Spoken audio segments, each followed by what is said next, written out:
চেয়ারে বসে, চারটে গোলায় বসে, শুয়ে, যেমন খুশি বসতে পারে।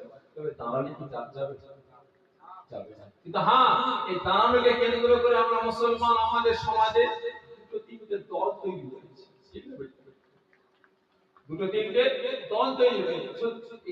সালামকে কেন্দ্র করে না, নামাজে দাঁড়ানোকে কেন্দ্র করে ভাগ হচ্ছে। আমরা নামাজে হাত বাঁধি এখানে, একদল আছে হাত বাঁধে এখানে, ঠিক না বেটি? আমরা নামাজে জোরে আমিন বলি না, একদল জোরে আমিন বলে। আমরা নামাজে হাত ছাড়া মারি না, একদল হাত ছাড়া মারে। আমরা একে অপরের পায়ে পা ঠেকিয়ে নামাজ পড়ি না, একদল পায়ে পা ঠেকিয়ে নামাজ পড়ে। আছে না? জুজিয়া মশলাকে কেন্দ্র করে আমরা মুসলমান, আমাদের সমাজে হাজারো গোষ্ঠী আছে। আছে না? হাজারো গোষ্ঠী। কিছু নাম বলি, আপনারা শোনেন। ফুরফুরা, তাবলীগ, জামাত ইসলাম, আহলে হাদিস, কাদিয়ানী, কাওমারি।